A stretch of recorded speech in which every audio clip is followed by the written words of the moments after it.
Yes. ठीक है। सो title के लिए हमेशा हम इस चीज को प्रोसीड करते हैं कि टाइटल हमारा वेल डिफाइंड टाइटल होना चाहिए। मतलब टाइटल के अंदर कहीं पर भी ना लूप होल नहीं होना चाहिए। मिसाल के तौर पर इस रिसर्च पेपर का टाइटल अगर होता industrial application of linear algebra, सही है। तो अब मुझे बताएं लीनियर अलजेब्रा की इंडस्ट्रियल एप्लीकेशंस पे अगर बात करेंगे तो लीनियर अलजेब्रा की इंडस्ट्रियल एप्लीकेशंस कितनी ज्यादा मिलेंगी। क्यों? क्योंकि लीनियर अलजेब्रा सिर्फ मैट्रिसेस को तो डील नहीं कर रहा ना, लीनियर अलजेब्रा तो सिस्टम ऑफ इक्वेशन को भी डील कर रहा है। ठीक है, लीनियर अलजेब्रा बेसिस को, वेक्टर्स को, इन सबको डील कर रहा है। तो लीनियर अलजेब्रा एक बहुत बड़ा ग्राउंड है। ठीक है। टाइटल रिसर्च पेपर का जो भी होना चाहिए वो स्पेसिफिक होना चाहिए, यानी देख के समझ में आ जाए कि ओके ये वाला काम इसके अंदर किया जा रहा है। मेरी बात समझ आ रही है आप लोगों को? यस। ठीक है। देन अगली चीज जो आती है वो ये है कि टाइटल के नीचे यूजुअली ये जो नाम लिखा हुआ होता है ये खुद ब खुद इस रिसर्च पेपर का कौन होता है? ऑथर।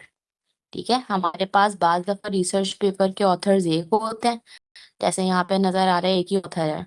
ठीक है, professor this this this this. और बाज दफा रिसर्च पेपर के जो ऑथर्स होते हैं वो एक से ज्यादा भी हो सकते हैं, उनके नाम आ जाते हैं। फिर तीसरी जो चीज आती है ऑथर के बाद वो आती है उनकी डेजिग्नेशन। ठीक है, यानी वो कहाँ से एसोसिएटेड लोग हैं, पता हो कि वो किस जगह के हैं। तो यहाँ पे ये लिखा हुआ है, नजर आ रहा है जिस तरह से हमें कि ये जो भी ऑथर थे ये असिस्टेंट प्रोफेसर हैं और हेड भी हैं कहाँ के? डिपार्टमेंट ऑफ अप्लाइड साइंस के। किस कॉलेज के अंदर? ये कॉलेज है, कॉलेज ऑफ इंजीनियरिंग। कहाँ पर है ये कॉलेज? यहाँ पर है। ठीक है, यानी इस पूरी डिटेल के अंदर हमें इस ऑथर से रिलेटेड इसकी इंफॉर्मेशन मौजूद होती है। यानी ये ऑथर है, इसकी करंट पोजीशन हमें यहाँ पे पता चल गई। ठीक है, यानी ये इस वक्त इसकी डेजिग्नेशन क्या है, ये क्या काम कर रहा है। ठीक है, ये यहाँ पर आ गई। डेजिग्नेशन कह लें आप, रैंक कह लें, कुछ भी कह लें, सही है। दूसरी चीज, ये इसकी एसोसिएशन कहाँ से है, ये जो जिस डेजिग्नेशन पे मौजूद है ये डेजिग्नेशन किधर है। फॉर एग्जाम्पल आप कहें सिर्फ assistant professor Dawood university of engineering and technology, इसका मतलब जितने असिस्टेंट प्रोफेसर हैं उन सबकी बात हो रही है। तो हम इस तरह से डिफाइन नहीं करते, हम स्पेसिफिक डिफाइन करते हैं। For example assistant professor industrial engineering and management department. ठीक है, तो वो स्पेसिफिक हो जाता है। तो यहाँ पे हमारे पास इस ही ऑथर की जो भी एसोसिएशन होती है जिस भी इदारे के साथ, डिपार्टमेंट के साथ पहले, फिर डिपार्टमेंट के बाद उस स्पेसिफिक इदारे के साथ, प्लस ये कि फिर ये इदारा किस सिटी या कंट्री में लोकेटेड है उसको हम मेंशन करते हैं। ठीक है, तो दो बातों के ऊपर हमने बात की है। पहली बात ये है कि टाइटल, टाइटल के अंदर ये सारी चीज होती हैं जिसका हमें ख्याल रखना है कि वेल डिफाइंड होना चाहिए। दूसरी चीज ऑथर की डिस्क्रिप्शन पे हमने बात की है कि ऑथर होता है, उसका डेजिग्नेशन आती है, उसकी जो है वो एसोसिएशन डिफाइन की जाती है, और इसी तरह से उसका कंट्री भी डिफाइन किया जा रहा होता है। फिर आता है हमारे पास किसी भी रिसर्च पेपर में एब्स्ट्रैक्ट। एब्स्ट्रैक्ट का मतलब क्या होता है? एब्स्ट्रैक्ट का मतलब है कि स्मॉल हमें जो है वो कहेंगे क्लू मिल जाए कि यहाँ पे इन्होंने ये कहा कि ये इंडस्ट्रियल एप्लीकेशन कर रहे हैं मैट्रिसेस की। ठीक है, अब मैट्रिसेस में बहुत सारी चीजें मौजूद है। मैट्रिसेस में क्या क्या चीजें हैं? मैट्रिसेस में ये क्या नाम है हमारे पास, लीनियर इक्वेशंस हैं, और मैट्रिसेस को हम कहीं और भी अप्लाई कर सकते हैं, बहुत सारी और जगह पे अप्लाई कर सकते हैं।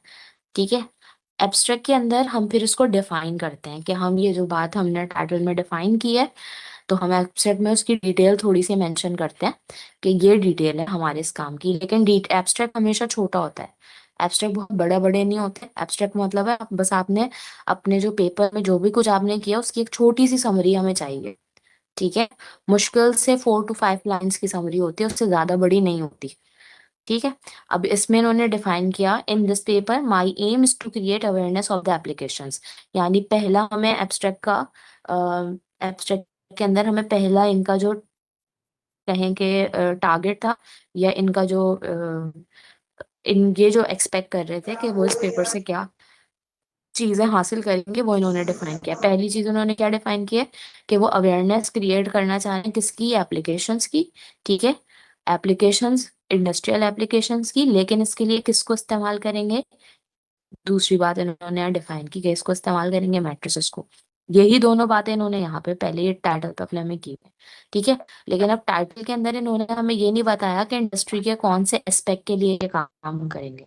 ठीक। लेकिन एब्स्ट्रैक्ट में इन्होंने डिफाइन किया कि हम ये काम कर रहे हैं किसके लिए, इन इंडस्ट्रीज, इंडस्ट्रीज के लिए कर रहे हैं, बिजनेस के लिए कर रहे हैं, एंड इकोनॉमिक्स। ठीक है। इकोनॉमिक्स के लिए कर रहे हैं। जब भी हम इंडस्ट्री की बात करते हैं तो खुद ब खुद ये तीनों कॉन्सेप्ट एक दूसरे के साथ मर्ज हो जाते हैं। इंडस्ट्री का खुद ब खुद ताल्लुक बिजनेस से होगा, बिजनेस का खुद ब खुद ताल्लुक इकोनॉमिक्स से होगा। ठीक है। ओके। फिर उसके बाद क्या कहा, इन अर्ली फेज, यानी इस पेपर के जो स्टार्ट का पार्ट है उसके अंदर हमने क्या किया है, the matrix were use to solve linear simultaneous equations. ठीक है। यानी हमें भी पता है साइमल्टेनियस इक्वेशन कैसे सॉल्व होती है, लेकिन इन्होंने बताया कि मैट्रिक्स को हम यूज कर रहे हैं लीनियर साइमल्टेनियस इक्वेशन को सॉल्व करने के लिए।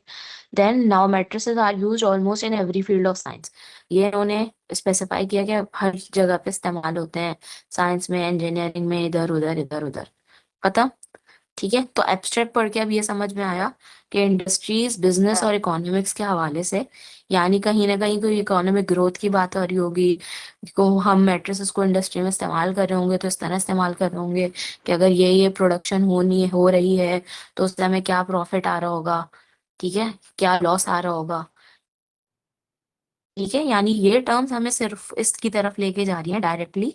अभी हमने पेपर नहीं खोला, दोबारा से कह रही हूँ, अभी पेपर नहीं खोला हमने, उसमें देखा नहीं है कि क्या काम कर रहे हैं। लेकिन इन टर्म्स के थ्रू हमें ये समझ में आ रहा है कि प्रॉफिट लॉस की कहीं बात हो रही होगी, बिजनेस ग्रोथ की कहीं बात हो रही होगी, इंडस्ट्री से रिलेटेड कोई कॉन्सेप्ट होगा। ठीक है। एब्स्ट्रैक्ट टाइटल के अंदर, टाइटल और एब्स्ट्रैक्ट के अंदर किसी को कोई कंफ्यूजन है?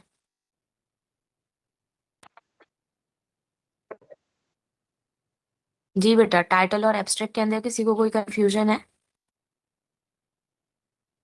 मिस एक दफा दोबारा ओवरव्यू दे दें थोड़ा। किस चीज का ओवरव्यू दोबारा दूं, ये जो दोनों बातें की हैं इसका? Yes miss. टाइटल के अंदर हम जब टाइटल डिफाइन करते हैं तो टाइटल के अंदर हम स्पेसिफिक रहते हैं, लेकिन इस स्पेसिफिकेशन में क्लियरिटी होनी चाहिए। जैसे इस वाली पेपर में हमें टाइटल नजर आ रहा है, एक टाइटल है, लेकिन इस टाइटल को पढ़ के हमें क्लैरिटी है चीज की कि हाँ हमें समझ आ रहा है कि पेपर में क्या काम हो रहा है। ठीक है। फिर आ जाता है उसके ऑथर, उसके ऑथर की जो डिटेल्स हैं कि वो कहाँ क्या है इस वक्त, कहाँ से एसोसिएटेड है, ये सारी चीजें आती हैं। टाइटल के बाद जो अगली चीज हमारे पास आती है वो आता है एब्स्ट्रैक्ट। एब्स्ट्रैक्ट क्या होता है? एब्स्ट्रैक्ट होता है हमारे पेपर की एक शॉर्ट समरी। ठीक है। जो खुद ब खुद, मतलब आप ये समझें कि पेपर में जो कुछ होता है वो एब्स्ट्रैक्ट में नजर आता है, और एब्स्ट्रैक्ट को मजीद अगर आप एक सिंगल टाइटल में कन्वर्ट कर दें तो वो खुद ब खुद पेपर का टाइटल बन जाता है।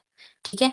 जब हम एब्स्ट्रैक्ट करते हैं तो हमने एब्स्ट्रैक्ट में वही बात की, हम एप्लीकेशन पे काम कर रहे हैं, मैट्रिसेस को इस्तेमाल करते हुए कर रहे हैं, लेकिन अब यहाँ स्पेसिफाई और कर दिया कि इन मैट्रिसेस का जो इस्तेमाल है वो कहाँ कहाँ है, इंडस्ट्रीज में है, बिजनेस में है, और कहाँ पर हो रहा है, इकोनॉमिक्स में हमें नजर आ रहा है। ठीक है। यानी इन तीन जगहों पे हमें नजर आता है इसका काम, और हम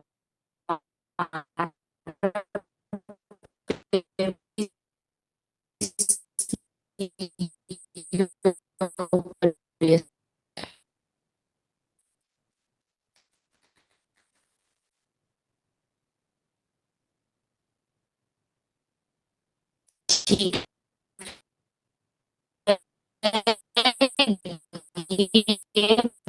तीन लफ्ज समझ के, यानी बिजनेस और इकोनॉमिक्स और इंडस्ट्रीज, अगर मैं ये तीन लफ्ज आपके सामने रखूं तो आपके जहन में क्या जो है वो चीज अपेयर होगी? ठीक है। जी। इस कौन से लफ्ज फिर से बताएगा? इंडस्ट्री, बिजनेस और इकोनॉमिक्स, अगर तीन चीजें हम रखें, ठीक है, ये तीन चीजें हम देखें, इंडस्ट्री, बिजनेस और इकोनॉमिक्स का word अगर मैं कह रही हूँ तो इन तीनों वर्ड को लेके आपके जहन में क्या चीज जनरेट हो रही है?